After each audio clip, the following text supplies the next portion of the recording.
Amém. Os irmãos podem se assentar, aleluia. Muito bem-vindos à casa do Senhor, todos vocês.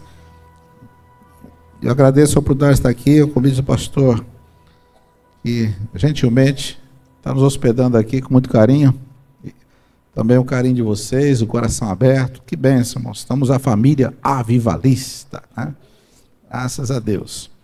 Eu já sou avivalista há 70 anos. Nasci num lar. Eu nasci, na verdade, a minha casa era no fundo da igreja de Presidente Prudente, uma casinha de madeira ali, né? Bem simplesinha. Foi ali que eu nasci, Presidente Prudente.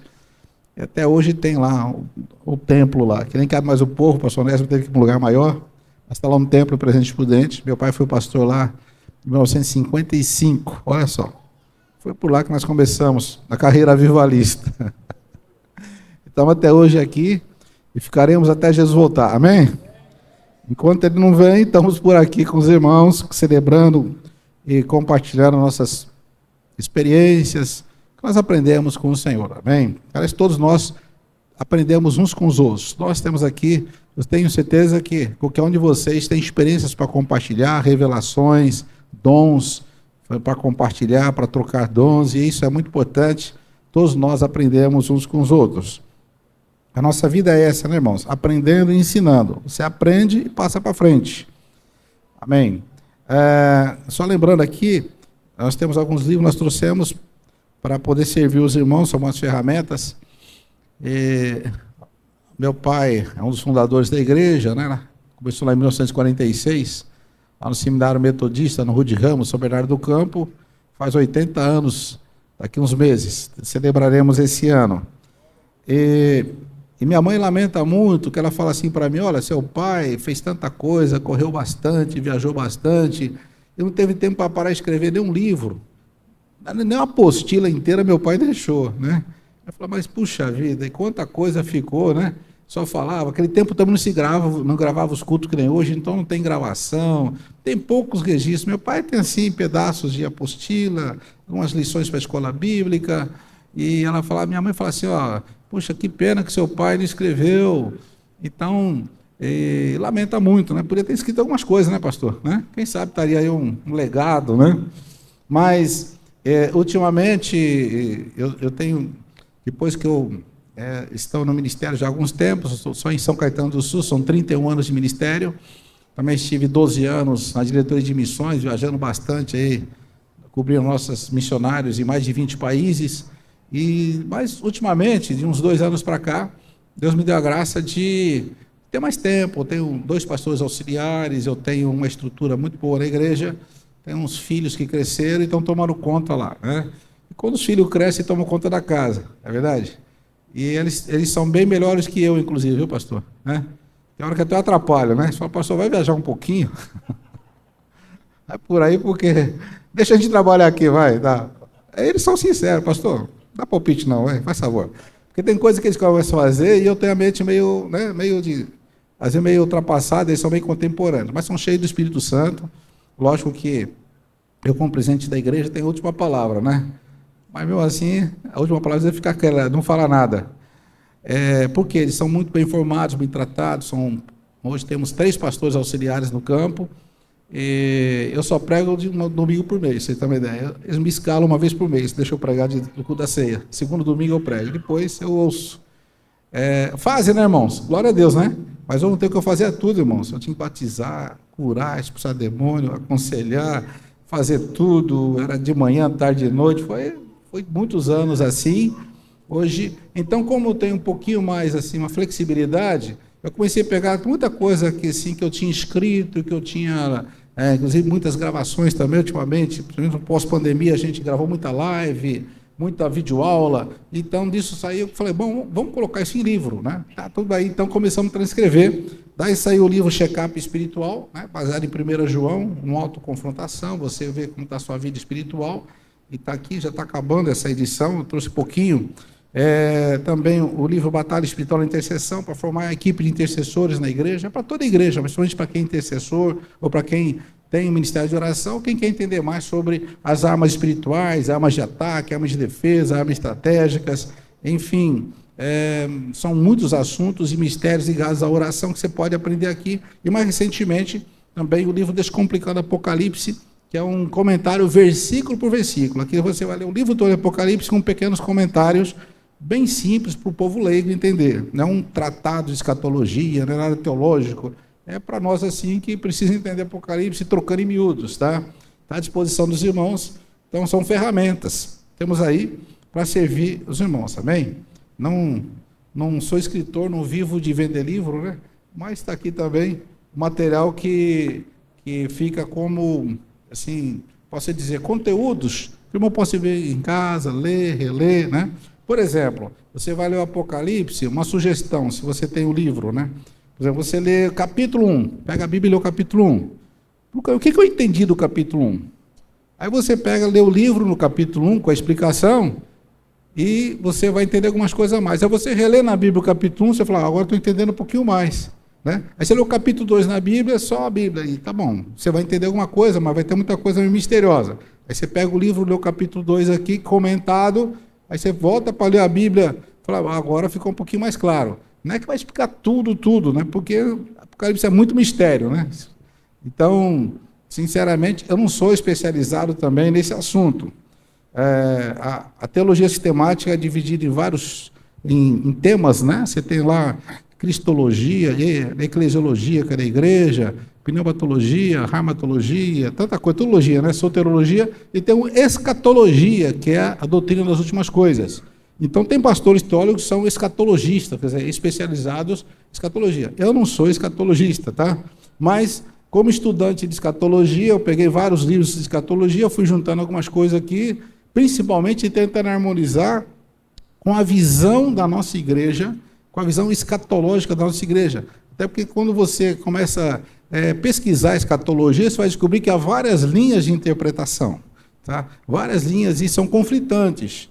Então, nós vamos ter pessoas, por exemplo, que interpretam o milênio diferente, os 144.000, as duas testemunhas, até sobre o arrebatamento da igreja, alguns falam que é antes da tribulação, outros falam que é depois da tribulação. E então tem o pré-tribulacionista, o mesotribulacionista, o pós-tribulacionista, tem o pré-milenista, como nós, os pós-milenistas, os amilenistas. Então, como tantas divergências, a gente procurou entender qual é a nossa linha de interpretação. Tá?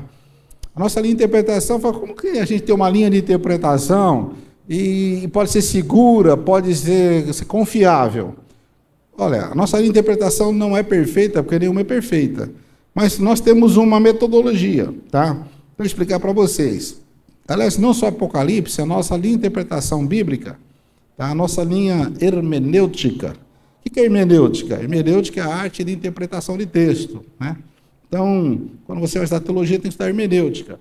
A nossa hermenêutica ela tem alguns princípios, né, muito importantes. Um deles aliás, a hermenêutica, do modo geral, a hermenêutica bíblica, que diferencia da hermenêutica que se usa na advocacia, que se usa em outras ciências, é que nós estamos falando da interpretação bíblica. E a hermenêutica bíblica, por exemplo, tem duas regras áureas. Primeiro, é que a Bíblia interpreta a própria Bíblia. Quando você tem uma doutrina que precisa de um outro livro na Bíblia para poder explicar aquela doutrina, para justificar, então não é confiável. Daí vem as seitas. As seitas, elas usam outros livros que não a Bíblia para poder explicar as suas teorias, as suas conclusões, seus argumentos. Então, tudo que nós entendemos na Bíblia é explicado pela própria Bíblia. Essa é uma regra básica que nós entendemos. A segunda regra, chegando à segunda regra áurea da hermenêutica, é que nenhuma doutrina pode ser baseada em um texto único, mas tem que ser analisado o contexto. Tá? Então, às vezes a pessoa pega um versículo isolado da Bíblia e forma ali uma doutrina. Isso é um perigo. Você tem que harmonizar com outros textos da Bíblia, de preferência com toda a Bíblia. Então, você tem um contexto próximo, contexto remoto, contexto geográfico, contexto arqueológico, exegético, cultural. Tantos contextos, você vai falar assim, essa doutrina é confiável, porque passou por todos os filtros de contextos e realmente ela está coerente. Tá? Então, você pega várias igrejas, várias seitas, eles vão ter alguns argumentos, vão ter algumas doutrinas propostas que não bate com outros textos bíblicos. Mas eles pegam aquilo ali, bate a cabeça ali e falam que é aquilo ali. Então, mas nós seguimos essas regras básicas. Agora, quando você vai tratar também de doutrinas proféticas, né, da hermenêutica profética, interpretação profética, há duas grandes correntes, né? São muitas, são dezenas, mas divide em dois grandes grupos, né? Tem um grupo que eles trabalham mais no que a gente chama de uma corrente alegórica, alegoria, que são símbolos. Então eles tentam tratar a Bíblia muito simbolicamente, principalmente Apocalipse. A nossa interpretação, o momento bíblico, então, a interpretação, principalmente escatológica, ela é chamada de uma linha que a gente pode chamar de histórico-literal. Quer dizer, a gente entende que tudo é literal, exceto aquilo que a própria Bíblia explica que é simbólico. Então, a gente não pode simplesmente criando símbolos, só porque eu não entendo o texto, ele pode virar um símbolo. Não, ele é só símbolo se a própria Bíblia justifica, de alguma maneira, em outro texto, no contexto. Por isso que você tem que estudar, para você entender até um símbolo da Bíblia, você tem que entender o contexto, tá? O que é um símbolo, né? Então, quando no Antigo Testamento eles matavam um cordeirinho ali para sacrificar, para representar, né, o pecador ali, aquilo era um símbolo. Mas como você sabe que é símbolo? Porque a própria Bíblia vai explicar que aquilo era um símbolo, era um tipo que representava a morte de Jesus, por exemplo. Assim, então, você tem símbolos na Bíblia que são explicados pela própria Bíblia. Quando a Bíblia apresenta alguma coisa que não deixa claro que é um símbolo, nós não temos autoridade para colocar isso de maneira simbólica ou alegórica, como eles dizem. Nós colocamos literalmente. Então, nós vamos falar em Apocalipse de vários tópicos importantes e que há toda uma corrente que não compreende como a gente, tá? Então, por exemplo, você já ouviu falar que vai ter um milênio. Vai ter um milênio? Quem já fala do milênio aí? Levanta a mão. 1000 anos. Mas existe uma corrente muito grande teológica que diz que o milênio não são 1000 anos, né? É uma grandeza de número. Na verdade, o milênio já começou, porque o milênio é o reino milenar de Jesus e começou na ressurreição, no estabelecimento da igreja. Já estamos no milênio. É um grupo que é assim, tá? E nomes famosos, né? Porque eles vêm de uma teologia chamada teologia reformada, tá? Nós somos uma teologia que também dispensacionalista, que é outra linha que não vai explicar agora para vocês, mas só temos meio técnicos aqui para você entender por que quando você lê, dependendo do pastor explicando escatologia, ele vai falar uma coisa, o outro fala outra. Aí você fala, e agora? Né? Por exemplo, o pastor Hernandes Dias Lopes, um homem de Deus, tremendo, maravilhoso, mas ele é da linha amilenista. Para ele já o milênio começou, já faz tempo, não são 1000 anos, são simbólicos e tal, né? Então você vê, ele não crê que vai ter arrebatamento da igreja, que vai estar tudo junto só, segunda vinda, Pai, não tem essas duas etapas como nós queremos, que é o arrebatamento, depois a grande tribulação. São homens que estão aí na mídia, tá? Não estou desmerecendo, só estou dizendo que eles foram formados teologicamente nessa linha e seguem essa linha, tá? E respeitamos a interpretação deles, mas nós temos que ter a nossa interpretação. Nós temos uma igreja que não nasceu ontem, né? Estamos 80 anos. Nós passamos por vários processos, refinamento doutrinário, discussões teológicas, vários ajustes. Hoje nós temos uma segurança de interpretação que nós queremos que é a melhor, que é a mais segura, é a mais coerente, tá? Então, pensando bem, todos esses argumentos diferentes do nosso têm base bíblica. Eles citam a Bíblia, não pegaram outros livros. Só que eles pegam a Bíblia também, de repente, dentro de um viés, dentro de uma, como posso dizer assim, de uma interpretação, de uma lente, vamos dizer assim, onde chega àquela conclusão que eles estão chegando lá. Bom, é assim por diante, tá bom? Isso não acontece só com o Apocalipse, acontece em relação à doutrina de batismo, a respeito dos dons, a respeito de tantas coisas, há divergência, tá? Não sei se vocês aqui já passaram por outras igrejas. Depende da igreja que você passou, você vai ver que tem interpretações diferentes sobre vários assuntos que nós pregamos e ensinamos. E se você está aqui, é porque você crê assim, amém? Tá? Amém, queridos? Eu só tenho uma observação, que a nossa doutrina é a melhor, amém? A nossa igreja é melhor, a doutrina é melhor, a interpretação é melhor, tudo que é melhor, viu, irmãos? Por aí te respeita, é de Deus, vai para o céu, mas a nossa é a melhor, amém? Quem está na melhor igreja, diga amém. As outras vão para o céu também, mas essa é a melhor, aleluia. Porque se você achar que essa é a melhor, fica complicado, né? A outra que é melhor, não, a melhor é a nossa, irmãos, né? Você tem que gostar da sua casa, né? Amém. Queridos, então nós vamos falar um pouquinho Por isso que eu vou passar para vocês, na verdade, o resumo do resumo do resumo, uma coisa bem resumida. Hoje eu queria falar aqui, rapidamente, dar uma passada geral, uma passada de olhos de Apocalipse, do capítulo 1 ao 9. Você imaginou, né? 9 capítulos de Apocalipse. Um capítulo já, às vezes é um mês para estudar, nós vamos passar 9 num segundo só. Olha que desafio, né? Espero que os irmãos saiam daqui um pouquinho mais esclarecidos, não confundidos, tá bom? Aleluia. Bom, vamos lá então. Temos aqui, no primeiro ponto, o que é Apocalipse, né? Começando já pela palavra Apocalipse, né? Apocalipse, que vem do grego, né? Apocalipse significa o quê? Revelação. Tá? Então esse livro não foi escrito para confundir, não foi escrito para dar medo, foi escrito para revelar, é revelação. Tá? Até quem lê a Bíblia em inglês vai ver que não tem Apocalipse, lá tem Revelation, né? Revelação, Revelation, revelação. Eles usam o termo revelação mesmo para dar o nome desse livro. Que até seria bom, né, se a gente chamasse livro de revelação em vez de Apocalipse, aí tirava muita dúvida. Apocalipse, então, quer dizer descortinando o véu, né, abrindo, tirando dúvidas. E o que está acontecendo hoje, por falta de uma boa explicação, Apocalipse se tornou um livro de medo, um livro, como dizer assim, um livro que as pessoas têm, quando lê, fala, meu Deus, eu não estou entendendo nada, vou passar para outro livro, né? Mas é importante que o livro de Apocalipse ele foi escrito para ser lido e entendido e ser bênção. Por exemplo, Apocalipse capítulo 1, versículo 3, né, o Senhor está começando ali a dizer, falando com o João, ele diz assim, bem-aventurados aqueles que ouvem, aqueles que leem e que guardam as palavras dessa profecia, porque o tempo está próximo. Então já começa uma bem-aventurança para quem lê. Entende e guarda. Agora pensa bem, se a igreja hoje não lê Apocalipse, não entende Apocalipse, já perdeu essa bem-aventurança. Tem outras bem-aventuranças na Bíblia, mas essa já perdeu, por quê? Bem-aventurado é aquele que está lendo, aquele que está entendendo, aquele que está absorvendo as palavras. Por quê? Porque ele fala de um tempo que está próximo, ele fala de um futuro que está próximo. Tá? E o próximo para Deus pode ser 2.000 anos, 3.000 anos, mas é próximo, porque Deus não tem tempo. Mas é próximo, estamos sempre próximos. Você não sabe quando é o seu último dia aqui, você também não sabe quando Jesus vai voltar, então ele está próximo, amém? Então o propósito do livro é revelar, né, os mistérios de Deus, e o propósito principal, a figura central do Apocalipse é o Senhor Jesus Cristo, amém?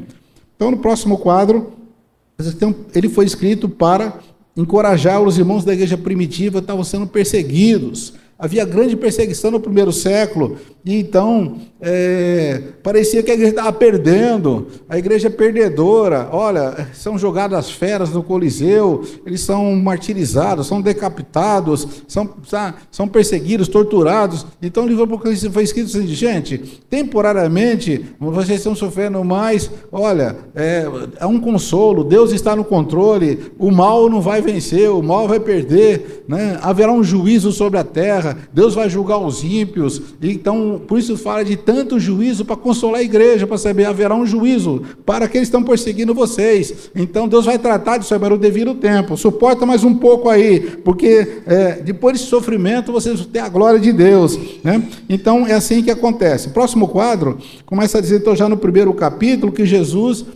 João, ele faz uma viagem no tempo e no espaço. Olha só. Que interessante, né? Faz uma viagem e ele vai para um tempo que ele chama Dia do Senhor, né? Falou assim, eu estava na ilha de Patmos por causa, sofrendo ali, estava exilado por causa da palavra de Deus, do seu testemunho de Jesus Cristo. Falou assim, então eu fui levado em espírito, foi arrebatado de espírito até o Dia do Senhor. Então ele estava lá na ilha de Patmos, que era uma colônia penal romana, ali exilado, o João já com quase 100 anos, um ancião, fazendo trabalhos forçados ali naquela colônia penal, e lá de repente ele é transportado, né? O corpo dele ficou ali, mas em espírito ele foi até o Dia do Senhor, passou na frente do nosso tempo para o Dia do Senhor, que é um dia que não chegou ainda, tá? Bom, e o contexto aqui é que ele vai fazer, né, uma viagem, e a partir daí ele começa a ter revelações de Deus, amém? Bom, e logo, o próximo quadro fala que ele vê Jesus, tá? Jesus, na verdade, se apresenta, né? Ele apresenta como a fiel testemunha. E também fala sobre o primogênito dos mortos. Eu sou soberano rei da terra. Que essas 3 declarações, Jesus mostra ele como profeta, sacerdote e rei, que são os principais ofícios de Cristo. Né? Profeta, porque ele é fiel testemunha, trouxe as palavras de Deus fielmente. Sacerdote, primogênito dos mortos, aquele que foi oferecido desde a fundação do mundo para morrer por nossos pecados. E também rei soberano, porque ele é vencedor, rei dos reis, senhor dos senhores. E assim, então, a primeira apresentação de Jesus.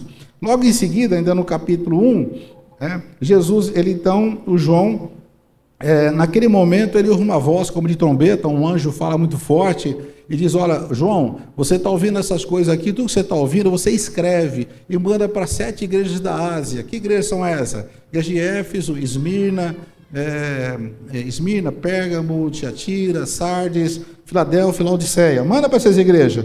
Por quê? A mensagem é para as igrejas. Então, Jesus, mas quando ele vê Jesus, ele olha para ver aquela voz forte falando, ele olha e vê, então, um ser, como se fosse o Filho do Homem ali, mas vestido de branco, o rosto brilhando como o sol, uma coisa extraordinária, e Jesus está no meio dos candeeiros. Havia 7 candeeiros, Jesus passando no meio dos candeeiros. E aqueles candeeiros são candelabros, né? aquelas luminárias antigas. Né? E Jesus estava no meio dos candelabros.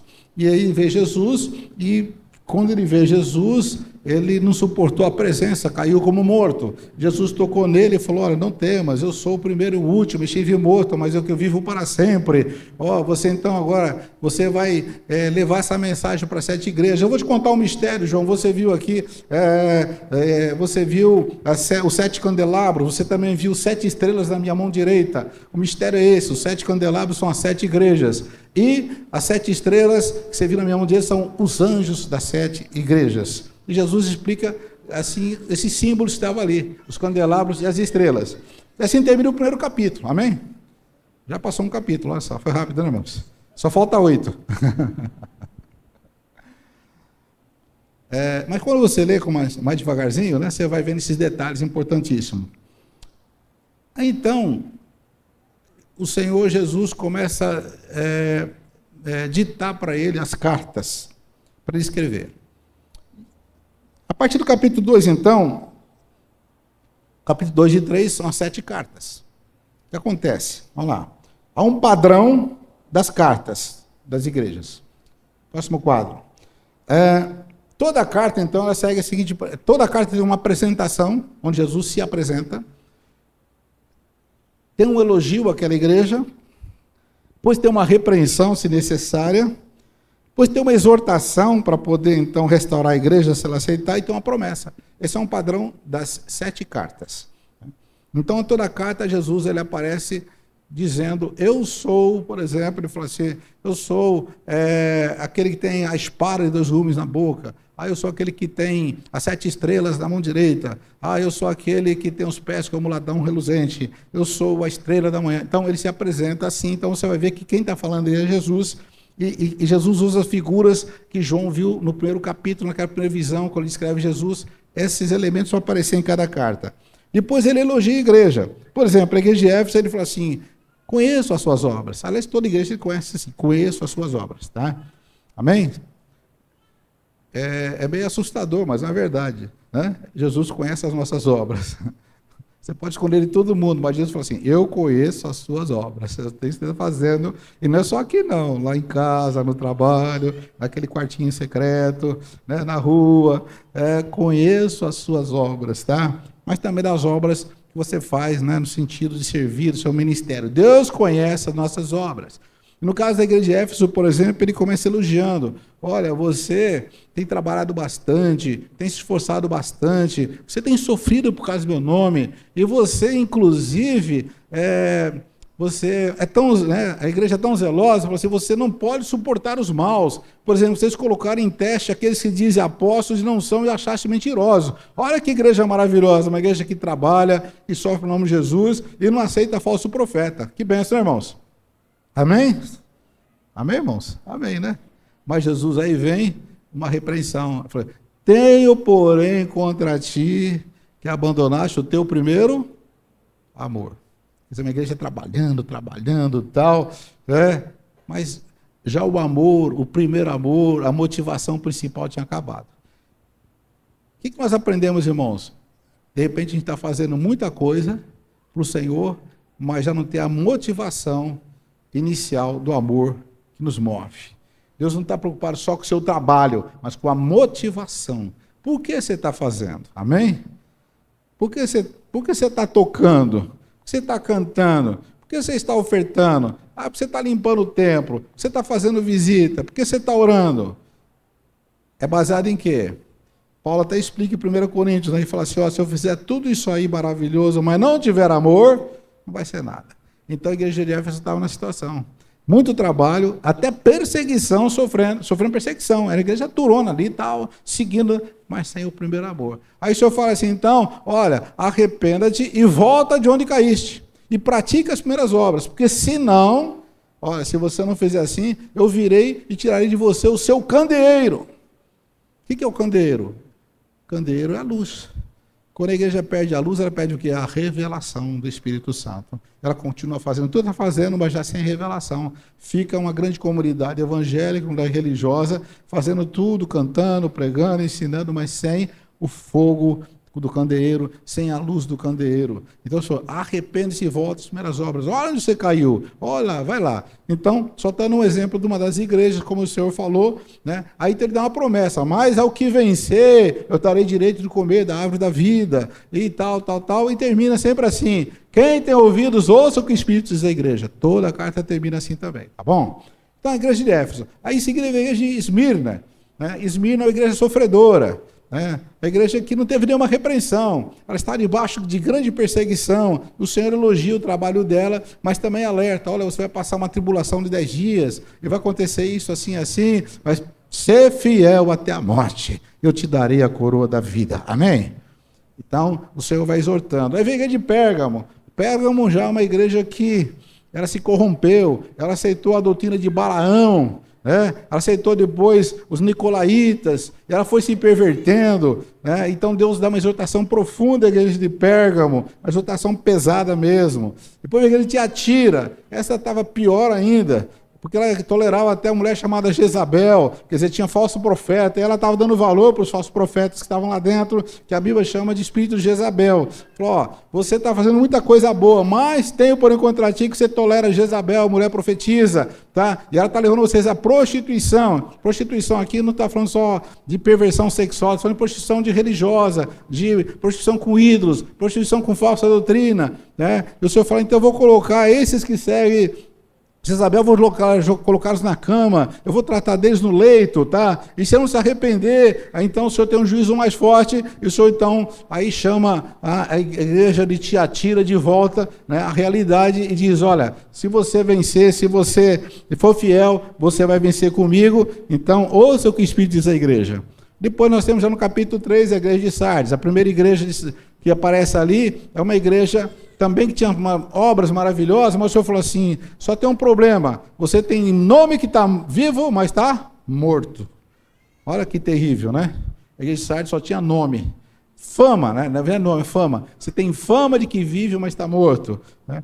Então o Senhor fala, consolida o que estão para morrer, porque ainda tinha um pouquinho lá, apesar desse nome de vida e estava morto, tinha um pouquinho lá que não estava morto, ou então morto ainda. Consolida esses poucos, né? Porque tem uns poucos aí que ainda estão de vestes brancas, e eles andarão comigo porque eles são dignos. Então ele exorta a igreja que volte também e se arrependa, né? E depois a sexta carta vai para a Filadélfia. Filadélfia já é outra igreja, essa aqui não tem repressão nenhuma, né? Era uma igreja da pureza, do amor fraternal, a igreja fiel, né? E o Senhor fala, pus diante de você uma porta aberta que ninguém pode fechar, porque a porta que eu abro, ninguém fecha, a porta que eu fecho, ninguém abre, né? Então Deus começa a exortar a igreja de Filadélfia, sempre que ela seja fiel, permaneça fiel, e assim por diante. Aí vem a igreja de Laodiceia, né? Essa é terrível, porque não tinha elogio. Não tinha nem elogio. O Senhor já começa dando bronca, né? Falando, olha, você pensa que é uma igreja, a igreja que estava vivendo um tempo muito bom, não tinha perseguição, uma igreja muito próspera, esse cara tão próspero, cara vaidoso, orgulhoso. O Senhor fala assim, você pensa que você está dizendo aí, rico sou, de nada tenho falta, mas sabe o que é? Você é pobre, miserável, cego e nu, né? Então, Deus exorta, olha, você precisa comprar de mim vestes brancas, né? E você precisa comprar o ouro refinado no fogo e colírio para os seus olhos. E o Senhor ainda diz assim, eis que estou à porta e bato. Se alguém ouvir minha voz e abrir a porta, entrarei, cearei com ele comigo. Olha, essa igreja, Jesus estava até lá de fora, a gente tinha percebido, né? O Senhor também dá uma promessa, mas se você for fiel, você vai andar comigo no meu paraíso e dá promessas maravilhosas. E termina então assim o capítulo 3, o Senhor dizendo, quem tem ouvidos, ouça o que o Espírito diz à igreja. Amém? Amém, queridos? Assim terminamos o capítulo 3, amém? Está indo bem? Estou correndo? Tem que correr, né, irmãos? Senão vai até meia-noite. Mas deixa eu falar uma coisa para vocês aqui, antes desse quadro do capítulo 4. Existem várias interpretações sobre as cartas das igrejas, isso aqui é importante. Há duas principais interpretações. Uma diz o seguinte, essas 7 igrejas foram igrejas que viveram o seu tempo histórico, que está registrado aqui, passaram lá no primeiro século. Há uma outra interpretação, que nós partilhamos dessa interpretação, é que essas igrejas foram realmente igrejas históricas que tiveram essa realidade e foi passada, porém, essas igrejas, elas representam períodos da história, desde o Pentecostes até o arrebatamento. Quando você começa a analisar, a igreja de Éfeso, então, representa a igreja do primeiro século, a igreja do primeiro amor, a igreja dos apóstolos. A igreja do primeiro século, então, ela tem tudo a ver com a igreja que ela foi perdendo o primeiro amor lá no final do primeiro século, mas foi uma igreja de sofrimento, uma igreja de grandes obras, que rejeitaram os falsos apóstolos, etc. Aí vem a igreja de Esmirna, do primeiro século, e até mais ou menos 313, só sofrimento, só sofrimento. A igreja dos martírios, do Coliseu Romano, tal. E o Senhor fala assim, olha, você não temas porque você vai passar uma tribulação de 10 dias, tá? E alguns de vocês serão lançados à prisão para serem provados. E quando você vê 10 dias, você fala que 10 dias são esses? Na verdade, ali sim é um símbolo, porque esses 10 dias representam os 10 imperadores romanos, né, que tiveram desde Nero até o último, acho que foi Diocleciano, se não me engano, foram 10 imperadores desses do ano 100 até o ano 313, tá? Quando então começa uma nova fase com o imperador Constantino. Então foi a igreja de intenso sofrimento. Mas aí, então, a igreja de Pérgamo, essa igreja de Esmirna não tem nenhuma exortação contra eles. A igreja de Pérgamo, então, ela representa outro período, o período quando a igreja se une com o Estado. Porque o imperador Constantino, então, ele se torna cristão, pelo menos, né? Não se converteu, nasceu de novo, mas se tornou cristão para poder dominar. Né? Porque quando ele viu que o Império Romano já tinha mais, metade já era cristão, falou, preciso unir esse pessoal para poder dominar, para poder continuar tendo poder aqui no império. Então ele se torna cristão e se proclama o chefe da igreja. A partir da igreja não tem mais perseguição e compensação começa uma corrupção. É por isso que fala a igreja de Pérgamo, ó, você aceitou a doutrina de Balaão, você aceitou os falsos profetas, e você então foi contaminada. A igreja então começa a se contaminar e começa então o que chama de sincretismo religioso, mistura de elementos pagãos dentro da igreja. A idolatria foi entrando, etc, etc. Isso foi, de Constantino, foi até o ano 500, 600 e pouco. Aí pior ainda, porque a igreja de Tiatira, já do ano 500, mais ou menos, até mais ou menos 1400, 1500. Aí, chamada Idade Média. Quando a igreja realmente se corrompe e fica totalmente lançada com o Estado, é uma igreja que realmente quem mandava era Jezabel. É uma igreja já do falso profeta. É uma igreja que tinha, sabe, que estava unida com o Estado. Então, aí vem a igreja de Sardes, tempo da reforma, Lutero, começa o novo tempo, tá? E chega até a igreja de Filadélfia, já no final do século XVIII para XIX, a igreja do grande avivamento, Filadélfia. Então isso está no livro bem explicado, tá? Com as datas certinho, tá? Então, temos a igreja dos grandes avivamentos, vem John Wesley, né, e tantos outros, que culmina na Rua Azusa, aquele movimento pentecostal, onde começa a Assembleia de Deus e explode esse movimento pelo mundo. Tá? Mas aí na década no século passado, aí, de 1940, 1950, 1960, aquela igreja Filadélfia, que era muito, assim, muito fervorosa, mas era uma igreja simples, igreja pobre, uma igreja materialmente pobre, mas cheia de Espírito Santo, ela foi se transformando, ela foi crescendo. Então ela começa a ter templos bonitos, templos santuosos, e o pastor começa a ter salário melhor, os crentes começam a ter um padrão social melhor. Né? Antes, Quem aqui está na igreja há 40, 50 anos sabe que os evangélicos no Brasil quase sempre eram uma classe bem mais baixa, pastores eram bem simples, né? Meu pai vinha aqui para Rondônia com um fusquinha amassando barro aqui, né? Ia na casa do monstro do pau a pique, e o onça passando no quintal, era assim, né? A igreja de Filadélfia era assim, né? Aí depois a gente vem de avião, já fica no hotel, né? Já tem ar-condicionado, já tudo muito bonito, né? Aí a igreja, ela vai se transformando, então a igreja Laodiceia, a igreja da modernidade, é uma igreja que começa a ficar orgulhosa e vaidosa. Não estou dizendo que é pecado você ter essas coisas luxuosas. O problema é que a igreja começa a confiar nessas coisas, se vangloriar dessas coisas, achando que isso é espiritualidade, que isso diz assim, isso que é bênção, olha que templo bonito, sabe? Você não está vendo, Deus não está vendo o templo, irmãos, Deus está vendo vocês, a igreja, amém? Amém, queridos? Que tem um templo lindo, não tem problema, não é pecado. A questão é, quando você acha que isso aqui que é bênção, a bênção é você, bênção é o seu coração transformado, bênção é você na santidade, bênção é você estar cheio do Espírito Santo, amém? Amém? Não é pecado você ter um carro bonito, a questão é que você acha que bênção é ter carro bonito. Olha, Deus me abençoou, eu tinha um carro feio, eu só andava de bicicleta, agora eu tenho uma BMW. Olha como Deus é bom. Não, Deus não trata disso. Deus nos abençoou com essas coisas, porque são coisas secundárias. A Bíblia diz assim, busca aí em primeiro lugar o reino de Deus. As demais coisas serão acrescentadas. Mas quando você começa a valorizar as demais coisas e não o reino, aí você vira Laodiceia.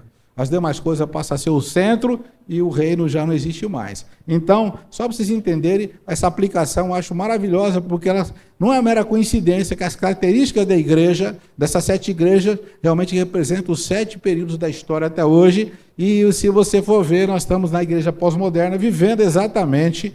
A igreja nunca teve tanto dinheiro, pastores que têm avião, que têm helicóptero, né, templos suntuosos, tudo isso aí faz parte da igreja de hoje, que não tinha no tempo do passado, né? Os pastores, a igreja, do modo geral, era muito mais simples, né? Meu pai, o primeiro carro dele, para ele ter, eu já era adolescente, né? Era uma Umbra Willys velha, e ele não tinha dinheiro para comprar bateria, pegava só no empurrão, sabe? Aquelas coisas todas. A primeira geladeira que minha mãe comprou lá em casa, eu já era adolescente, eu não tinha geladeira. Televisão, então, nem pensar, né? Isso era maravilhoso, porque servia a Deus naquela simplicidade. Aí Deus começa a abençoar a igreja então começa a confiar nas riquezas. Aí deixa de ser Filadélfia e passa a ser o quê? Laodiceia. Isso é um perigo, né, irmãos? Não tem Laodiceia aqui não, né? Amém? Tem Filadélfia ou Laodiceia? Quem é Filadélfia, diga amém. Quem é Laodiceia, diz misericórdia. Cuidado. Brincadeira, né, mano? Bom, capítulo 4, vamos lá. Aí então, olha, é importante você entender que dimensões que ele estava. Ele estava em Patmos fisicamente, aí então ele em espírito é levado para uma dimensão, né, gloriosa, em estado de glória, e então ele é arrebatado, vai no dia do Senhor, certo? No capítulo 4, quando termina o capítulo 3, vai para o capítulo 4, é uma transição interessante. Porque aquela voz que eu vi como de trombeta no começo, dizendo que era para escrever as cartas, tal, uma voz de um anjo, uma voz muito forte, diz assim para ele, suba para cá. Ele olhou, tinha uma janela aberta no céu. Bom, peraí, ele já estava no céu, quer dizer, para uma dimensão de glória. Porque ele viu Jesus, conversou com Jesus, só que são muitos céus. Não é céus, tá bem? São regiões celestes. Aí o anjo fala assim, tem outro andar, assim, tem outro lugar, vamos lá. Aí então ele vê aquela janela, com a porta aberta no céu, e o anjo diz, suba para cá. Então ele é transportado para lá, ele é arrebatado para lá, para essa outra dimensão. E quando ele chega lá, onde ele está? Ele chega na sala de comando do universo, ele está diante do trono de Deus. Aí ele começa a descrever o trono. Como o trono é descritível, você vai ler, não dá para entender o que ele está falando. Porque ele está falando de uma realidade que não tem palavras humanas. Você fala, o trono era todo de safira, com não sei o quê, e relâmpagos, e um arco-íris não sei que jeito, e tinha um mar de vidro, Ele começa a descrever com palavras que ele conseguiu ali naquele momento para falar do trono. Então, é apenas a gente lê isso, mas sabendo que foram palavras humanas para descrever o que é indescritível. Tá? Imagine, por exemplo, né, Imagina que alguém lá do primeiro século, não precisa sempre de 200 anos atrás, fosse transportado e viesse nesse culto aqui, assistir esse culto, e voltasse para lá. Como ele ia contar que essas lâmpadas, essa luz, esse som, esse microfone? Ele explica, não tinha palavra, teria palavra? Ele ia chegar num tempo que não tem eletricidade, ia falar, bom, lá o pastor tinha um pedaço, um negócio assim, um cano na mão, e falava e todo mundo ouvia. Como? E as pessoas tinham um negócio que brilhava no céu, e tinha, e vai, ar-condicionado vai explicar, internet, não vai explicar. Então, assim como alguém de 200 anos, 100 anos atrás, vier para cá, não voltasse para aquele tempo, não explicar carro, avião, etc., João foi para o céu e tenta explicar uma coisa que não está no nosso tempo, nossa realidade. Depois, quando você lê Apocalipse, tudo é muito estranho, porque ele tenta buscar palavras humanas para uma coisa inexplicável. Mas ele tenta explicar, porque explicar, né, irmãos? Ele se encontrou, então temos que entender essa limitação de palavras, de vocabulário que ele tinha para explicar algo fora de uma realidade, né? A gente talvez hoje fosse para o céu, falaria raio laser, não sei o que lá. Ele não, ele falou outras coisas, falou relâmpagos, vozes, trovões, tal. Ele vai falando o que ele pôde falar, tá? Bom, ele chega então na sala do trono diverso.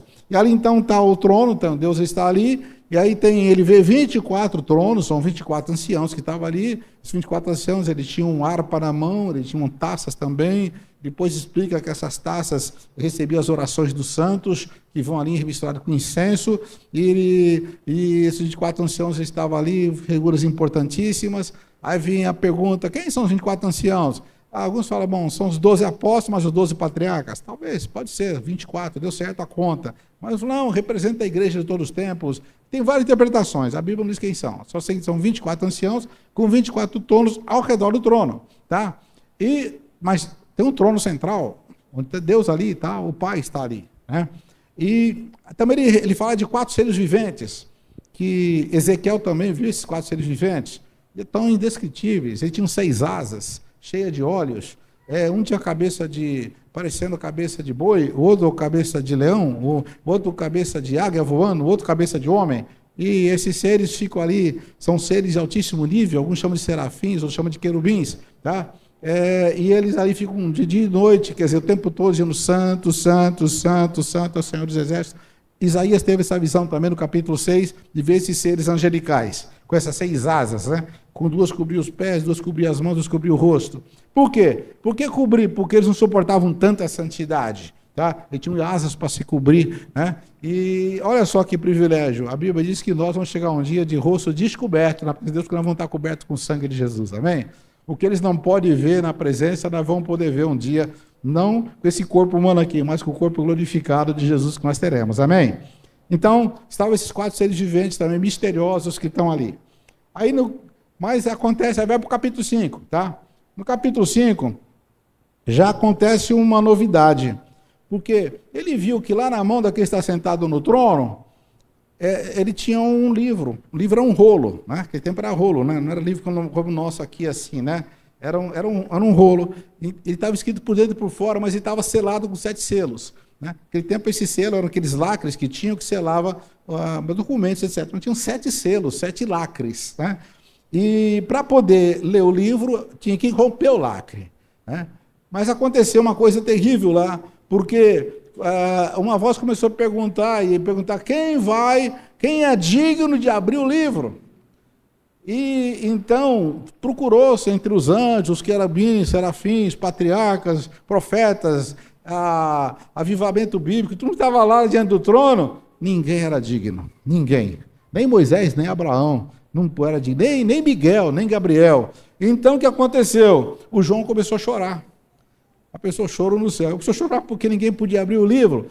Mas aquele livro é história. E se não abrisse o livro, a história parava. O livro tinha a continuação da história, porque a história é dinâmica. Então, precisava. Aí começou a chorar. E um daqueles anciãos, daqueles 24 anciãos, falou assim: não chora, não. Sabe por quê?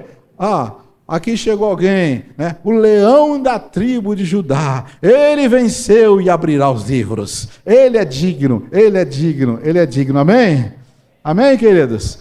Só ele é digno.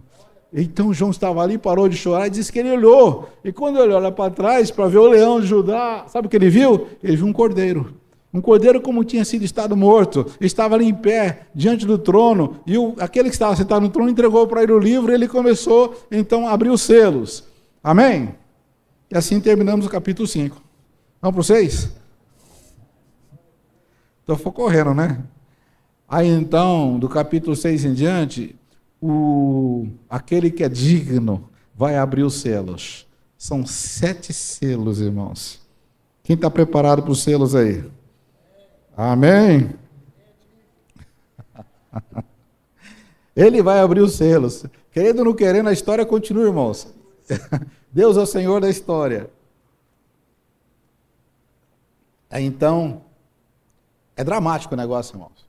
O João parou de chorar porque agora resolveu o problema e estava ali silêncio, houve um silêncio no céu. Aí então Jesus vai abrir o primeiro selo, irmãos. Quando ele rompeu o primeiro selo, um daqueles 4 seres viventes gritou com voz de trovão: venha! E veio o primeiro cavaleiro, o cavaleiro do cavalo branco. Quem era o cavaleiro do cavalo branco, irmãos? Aqui é uma dúvida, porque muitos falam, não, é Jesus, né, cavalo branco. Mas esse cavalo, na verdade, ali é uma imitação. Ele está no cavalo branco, não vou poder explicar detalhes, né, irmãos? Mas ele está no cavalo branco, mas ele não é Jesus. Ele, na verdade, é uma falsa paz. Quando começar a grande tribulação, haverá um período de falsa paz, vocês sabiam? Alguém vai assumir o comando, o anticristo vai assumir o comando e vai estabelecer uma paz mundial, porque ele vai acalmar todo mundo. Ele vai dar um cala-boca na China, nos Estados Unidos, na Rússia, nos árabes, e todo mundo. E acabou. Falou, não tem mais guerra aqui. Acabou. Para todo mundo aí. Puxa vida, que bênção, que maravilha, uma falsa paz. Tá? Mas você vai ver no texto que ele foi lhe dado, né, um poder. Foi lhe dado, ele não tinha, ele não conquistou. Então, ele recebe isso. Foi lhe dado um poder para poder tomar algumas ações aqui. Então, era um poder, mas um poder sem justiça, um poder, né, que não vinha, não procedia de Deus, mas foi lhe dado. Mas só que acontece o seguinte, né, há um momento que a história dá uma virada. Paulo diz lá em Tessalonicenses assim, ó, quando os homens estiverem dizendo paz e segurança, haverá uma repentina destruição. Significa que essa paz ela vai ser rompida repentinamente, porque aí Jesus abre o segundo selo. Quando Jesus abre o segundo selo, o outro ser vivente, um daqueles 4, grita com voz de trovão, venha! E sai o segundo cavaleiro, o cavalo vermelho. Aqui já esse cavalo, ele representa o quê? O vermelho representa guerra, representa derramamento de sangue. Então, a falsa paz acabou, começa então uma tribulação muito grande, conflitos na terra, violência generalizada, nações com nações, como nunca houve antes, tá? E começa uma mortandade terrível, terrível, terrível, tá? E assim vai passando essa fase. Mas logo em seguida, Jesus abre o terceiro selo. Quando ele abre o terceiro selo, então sai um cavalo preto, tá? Esse cavalo representa o quê? Fome, crise econômica, desigualdade, escassez, etc. A vida se torna pesada e cara, quer dizer, é um tempo de muita fome, de muita escassez, né? Aí fala que, até ele cita assim, faz uma referência do custo de vida nesse tempo. Ele falou, olha, 1 quilo de cevada por 1 denário, significa que você tem que trabalhar o dia inteiro para ter um punhadinho de cevada. Então significava o seguinte, vai ser muito difícil, muita inflação e muita fome. Então hoje já existe fome no mundo, mas aqui vai ser generalizada, tá? Generalizada. E então não vai ser só, tem fome no mundo hoje em algumas partes do mundo, né? Aqui não tem, graças a Deus, né? Tá com um gordinho bonitinho, mas nesse tempo, irmão, acabou. Escassez total. Escassez. Aí, mas é interessante também que nesse texto assim, mas não danifiques o azeite e o vinho, quer dizer, tem uma elite que vai ter uma certa regalia, né? Azeite e vinho vai ser assim, alguns vão comer muito bem. Tem sempre aqueles lá no topo da pirâmide, né, que estão passando bem enquanto todo mundo passa fome. É a desigualdade do mundo, tá? Mas aí então Jesus vai abrir o 4º selo, tá?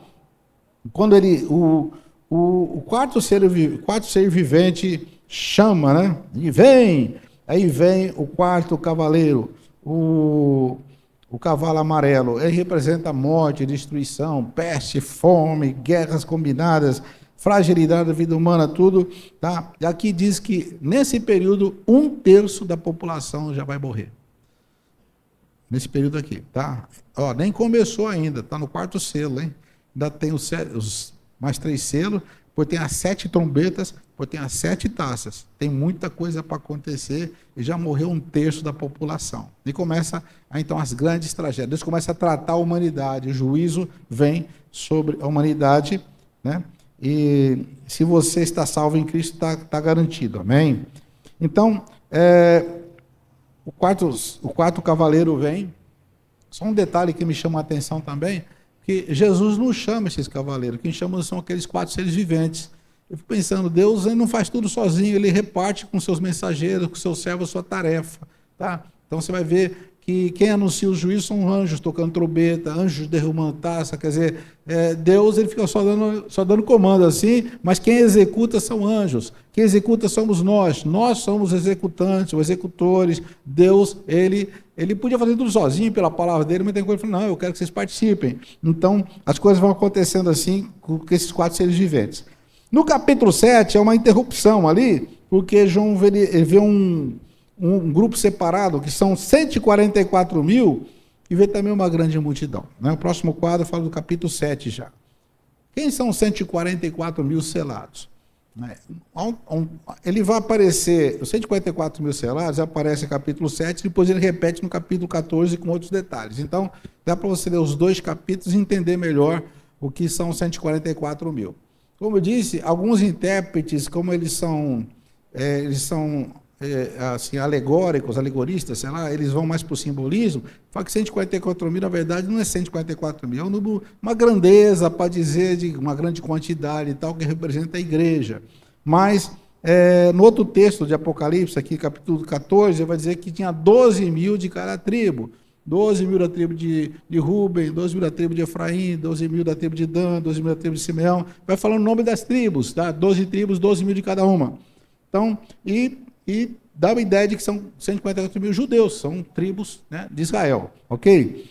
E o que fica bem claro aqui é que eles foram separados para Deus, foram selados para Deus, representam um propósito, né, aqui na terra. E quando fala de selo, indica quem está selado, porque indica pertencimento, né? Quando você sela alguma coisa, pode representar que você pertence a alguém, por exemplo, quando você sela um animal, sela alguma coisa, um livro, um papel, tem sentido de legitimidade, de pertencimento, etc. Então, eles pertencem a Deus, eles são do Senhor, tá? Separados para Deus, amém?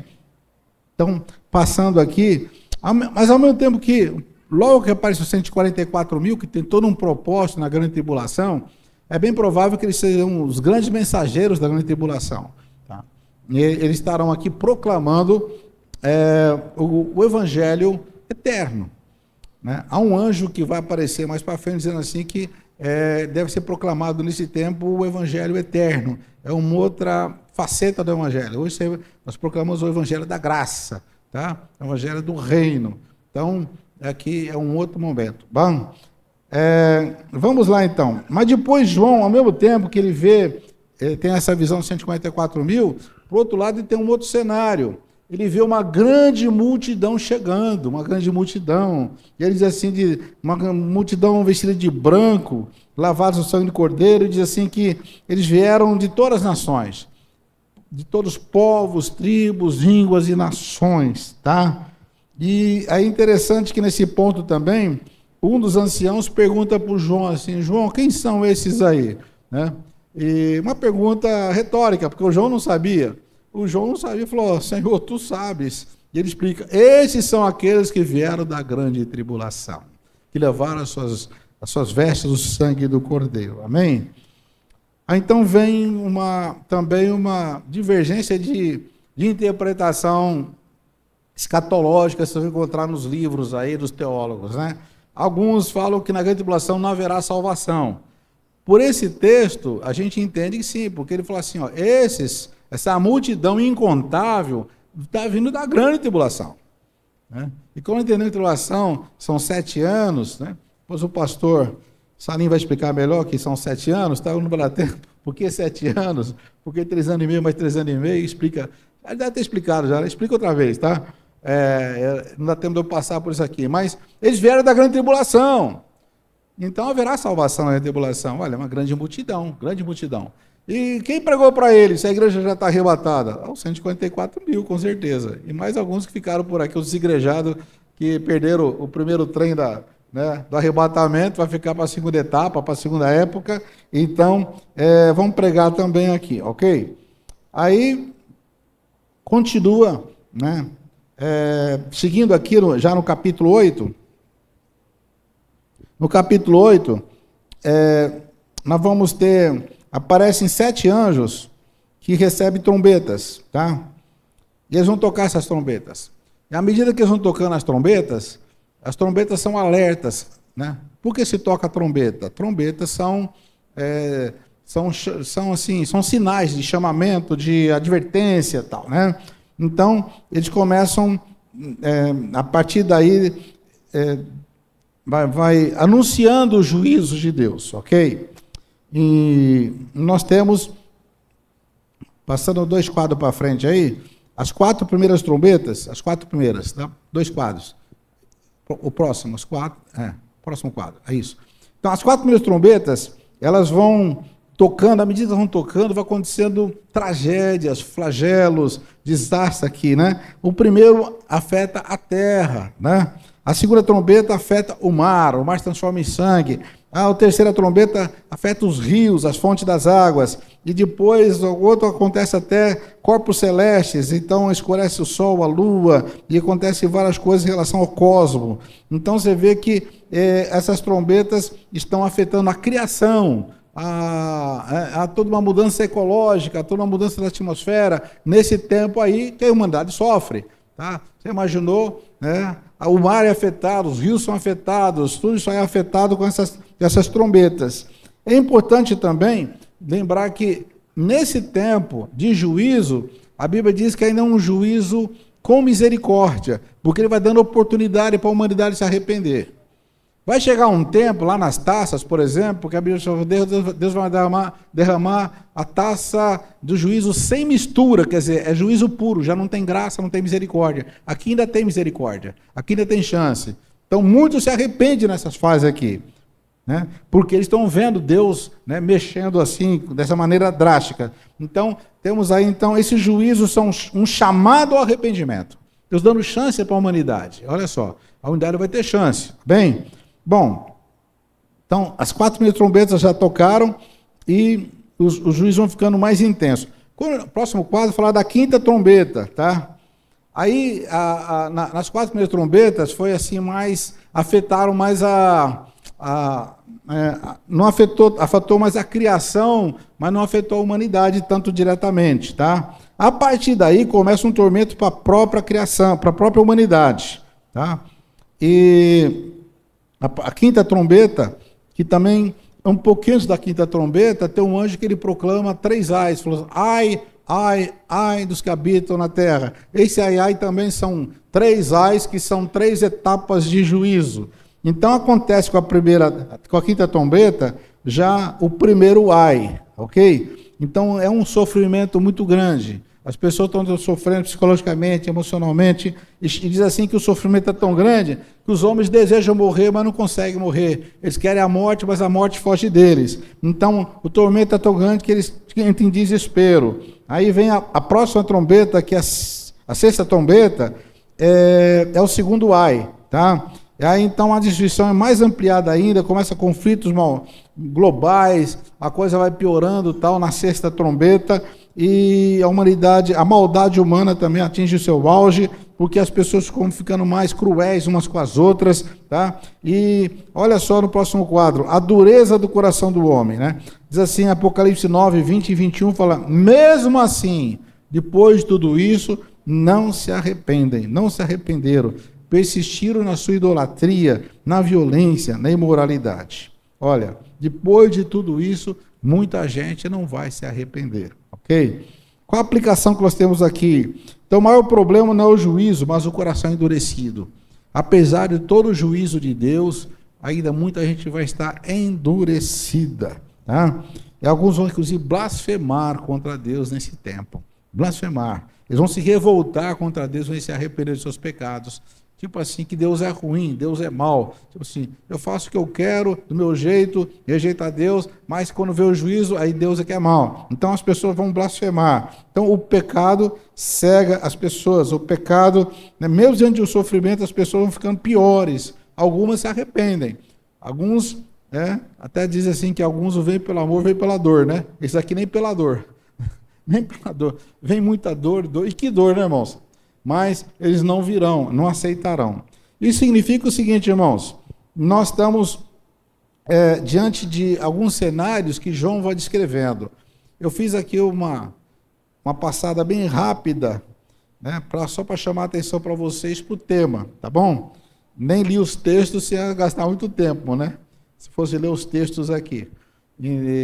Mas eu espero que você, a partir de agora, dê mais atenção para esse livro do Apocalipse, leia Apocalipse, mesmo que não entender, continua lendo. Tem outros livros, tem manuais, tem vídeo, tem tanta coisa.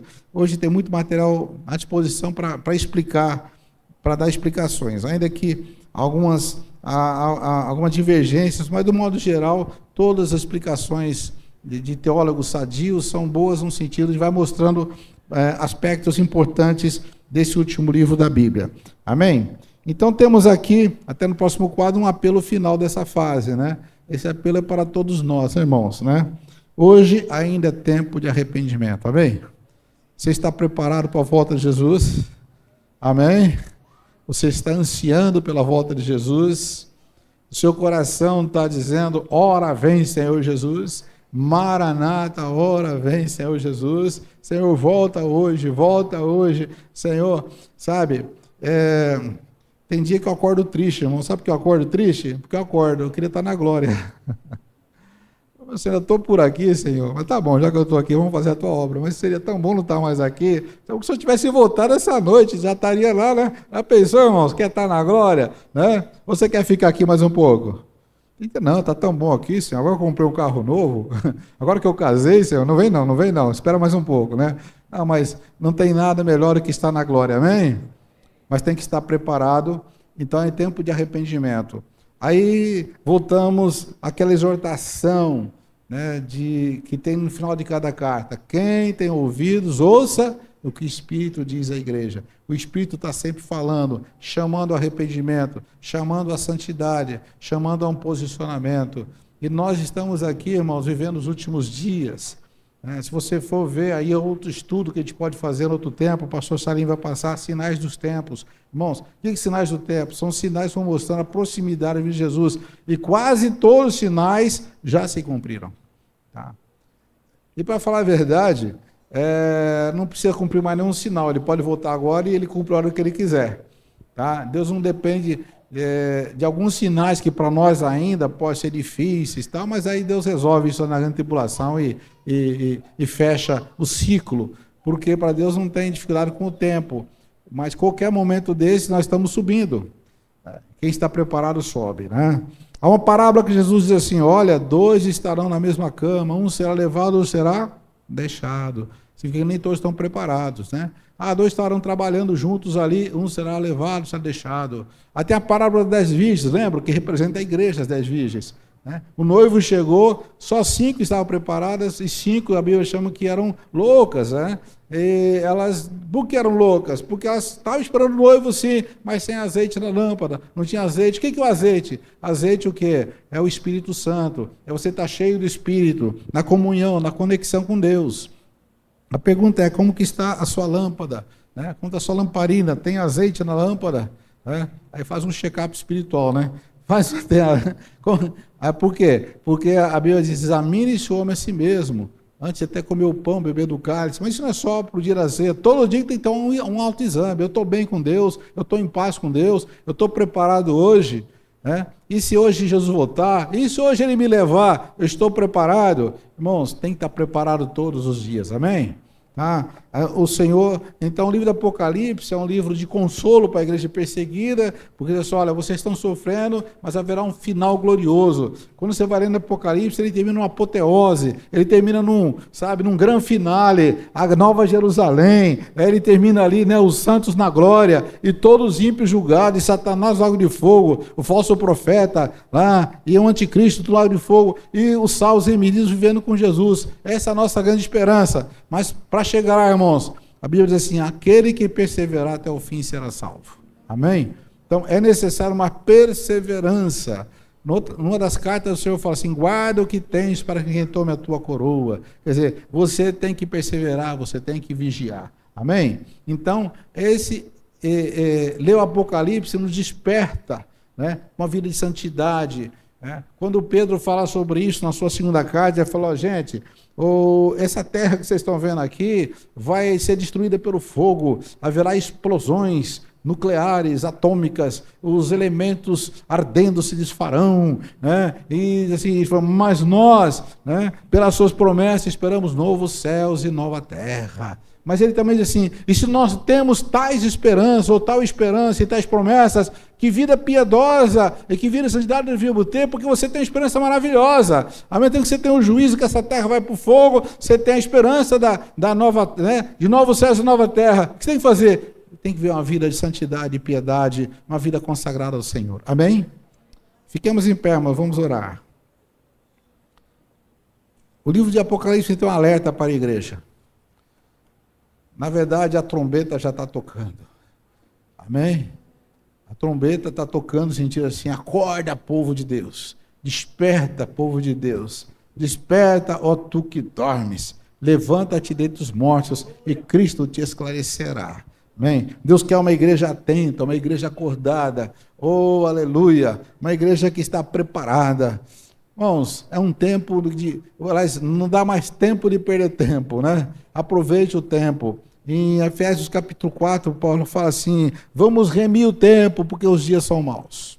O que é remir, irmão? Remir significa recuperar o tempo perdido. Remir quer dizer, você já perdeu tempo demais. Vamos remir o tempo, porque os dias são maus. Irmãos, estamos vivendo dias maus. E outra coisa, infelizmente, a notícia não é boa. Esses dias maus vão piorar, vai piorar mais ainda. A tendência é piorar, não vão melhorar. Pode ser que tenha uma aparente melhora na política ou na economia, mas é coisa aparente e temporária, porque a tendência da humanidade é piorar, porque o fim está chegando. Mas aquele que está seguro com o Senhor, esse está protegido, esse está selado, esse está guardado. Amém?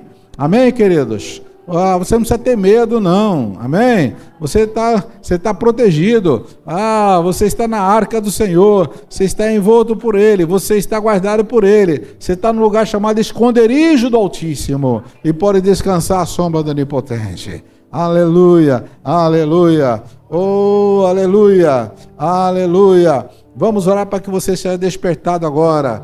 Orar para a igreja seja despertada agora. Toda sonolência, toda distração. Oh, desperta, meu irmão. Vamos despertando aí. Vamos orar, vamos jejuar, vamos preparar. Jesus está voltando. Aleluia.